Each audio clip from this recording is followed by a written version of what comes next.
মা, এই একটি শব্দ পৃথিবীর প্রায় প্রতিটি মানুষের হৃদয়ে গভীর শ্রদ্ধা আর ভালোবাসার জায়গা দখল করে আছে।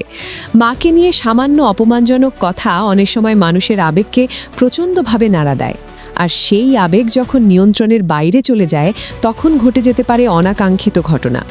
সম্প্রতি ভারতের একটি শিক্ষা প্রতিষ্ঠানে এমনই একটি ঘটনা ঘটেছে যা সামাজিক যোগাযোগ মাধ্যমে ব্যাপক আলোচনার জন্ম দিয়েছে।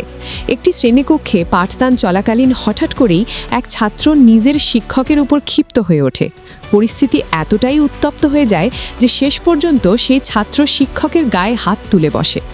জানা গেছে, ঘটনাটি ঘটে যখন ক্লাসে স্বাভাবিকভাবে পাঠদান চলছিল। হঠাৎ কোনো এক বিষয় নিয়ে শিক্ষক আর ওই ছাত্রের মধ্যে কথা কাটাকাটি শুরু হয়।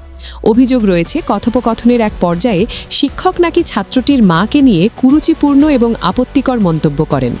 এই মন্তব্য শোনার পর ছাত্রটি প্রচণ্ডভাবে উত্তেজিত হয়ে পড়ে। মাকে নিয়ে এমন কথা সহ্য করতে না পেরে সে নিজের রাগ নিয়ন্ত্রণ করতে পারেনি। মুহূর্তের মধ্যেই পরিস্থিতি উত্তপ্ত হয়ে ওঠে। প্রথমে তর্কবিতর্ক শুরু হলেও পরে ছাত্রটি রাগের মাথায় শিক্ষকের দিকে তেড়ে যায়। ঘটনার একটি ভিডিও ক্লিপ পরে সামাজিক যোগাযোগ মাধ্যমে ছড়িয়ে পড়ে। সেই ভিডিওতে দেখা যায় ছাত্রটি উত্তেজিত অবস্থায় শিক্ষকের সঙ্গে তর্ক করছে। এক পর্যায়ে সে অত্যন্ত আবেগপ্রবণ হয়ে শিক্ষকের বুকে জোরে ধাক্কা দেয়। এই সময় শ্রেণীকক্ষে উপস্থিত অন্যান্য শিক্ষার্থীরা প্রথমে হতভম্ব হয়ে যায়। কেউই বুঝে উঠতে পারছিল না কিভাবে হঠাৎ এমন পরিস্থিতি তৈরি হলো। তবে কিছুক্ষণের মধ্যেই কয়েকজন সহপাঠী দ্রুত এগিয়ে এসে ক্ষিপ্ত ছাত্রটিকে ধরে ফেলে এবং শিক্ষকের কাছ থেকে দূরে সরিয়ে নিয়ে যায়। সহপাঠীদের দ্রুত হস্তক্ষেপের কারণে পরিস্থিতি আরও খারাপ হওয়ার আগেই নিয়ন্ত্রণে আসে, নইলে শিক্ষক হয়তো বড় ধরনের শারীরিক ক্ষতির মুখে পড়তে পারতেন। তবুও শ্রেণীকক্ষের মতো একটি জায়গায় এমন ঘটনা উপস্থিত সবার মনে আতঙ্ক তৈরি করে। ভিডিওটি ইন্টারনেটে ছড়িয়ে পড়ার পর থেকেই বিষয়টি নিয়ে শুরু হয়েছে তীব্র আলোচনা। অনেকেই এই ঘটনাকে অত্যন্ত দুঃখজনক এবং উদ্বেগজনক বলে মন্তব্য করেছেন। একদল মানুষ মনে করছেন, একজন ছাত্রের পক্ষে শিক্ষকের গায়ে হাত তোলা কোনোভাবেই গ্রহণযোগ্য নয়। তাদের মতে শিক্ষক ভুল কিছু বললেও ছাত্রের উচিত ছিল নিজের ধৈর্য ধরে রাখা এবং বিষয়টি কর্তৃপক্ষের কাছে জানানো। অন্যদিকে আরেকটি পক্ষ বলছে, একজন শিক্ষকের কাছ থেকে এমন মন্তব্য আসা মোটেও শোভনীয় নয়। শিক্ষক সমাজে অত্যন্ত সম্মানজনক একটি অবস্থানে থাকেন, তাই তার কথাবার্তা সবসময় সংযত হওয়া উচিত। এই ঘটনার পর ওই এলাকায় শিক্ষা প্রতিষ্ঠানের শৃঙ্খলা এবং শিক্ষক শিক্ষার্থীর সম্পর্ক নিয়ে নতুন করে আলোচনা শুরু হয়েছে। অনেক অভিভাবক এবং সচেতন নাগরিক বলছেন, বিষয়টি নিরপেক্ষভাবে তদন্ত করা অত্যন্ত জরুরি।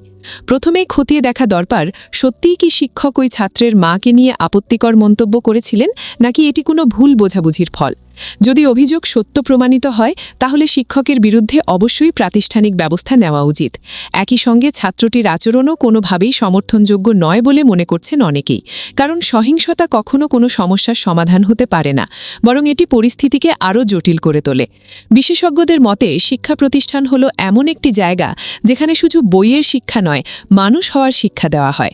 সেখানে যদি শিক্ষক ও ছাত্রের মধ্যে এমন উত্তেজনাপূর্ণ পরিস্থিতি তৈরি হয় তাহলে তা পুরো শিক্ষা ব্যবস্থার জন্যই উদ্বেগের বিষয়। ভারতের সংস্কৃতিতে শিক্ষক ও শিক্ষার্থীর সম্পর্ককে দীর্ঘদিন ধরেই অত্যন্ত পবিত্র হিসেবে দেখা হয়। শিক্ষককে অনেক সময় গুরুর মর্যাদা দেওয়া হয়, কিন্তু সাম্প্রতিক সময়ে বিভিন্ন স্থানে ঘটে থাকা এমন ঘটনাগুলো সেই সম্পর্কের মধ্যে সংকটের ইঙ্গিত দিচ্ছে বলে মনে করছেন অনেক বিশ্লেষক। সামাজিক যোগাযোগ মাধ্যমেও এই ঘটনা নিয়ে হাজারো মানুষ মতামত জানিয়েছেন। অনেকেই বলছেন, মা নিয়ে আবেগ থাকা স্বাভাবিক, কিন্তু সেই আবেগের বশে আইন নিজের হাতে তুলে নেওয়া কখনোই ঠিক নয়। একই সঙ্গে অনেকেই শিক্ষকদের প্রতিও আহ্বান জানিয়েছেন, তারা যেন সবসময় সংযত ভাষায় কথা বলেন, কারণ একজন শিক্ষকের প্রতিটি কথা শিক্ষার্থীদের মনে গভীর প্রভাব ফেলে। এদিকে স্থানীয় স্কুল কর্তৃপক্ষ ইতিমধ্যে ঘটনাটি গুরুত্ব সহকারে বিবেচনা শুরু করেছে। জানা গেছে, বিষয়টি তদন্ত করে দ্রুত সিদ্ধান্ত নেওয়ার জন্য একটি আভ্যন্তরীণ আলোচনা চলছে। আগামী কয়েকদিনের মধ্যেই এই ঘটনার বিষয়ে প্রশাসনিক সিদ্ধান্ত নেওয়া হতে পারে বলে ধারণা করা হচ্ছে। এখন সবার নজর রয়েছে এই ঘটনার পর শিক্ষা প্রতিষ্ঠানে শৃঙ্খলা বজায় রাখতে কী ধরনের পদক্ষেপ নেওয়া হয়, কারণ শিক্ষা প্রতিষ্ঠান শুধু পড়াশোনার জায়গা নয়, এটি ভবিষ্যতের নাগরিক গড়ে তোলার ক্ষেত্র। তাই শিক্ষক ও শিক্ষার্থী দুপক্ষেরই দায়িত্ব রয়েছে সেই পরিবেশকে সম্মানজনক এবং নিরাপদ রাখার।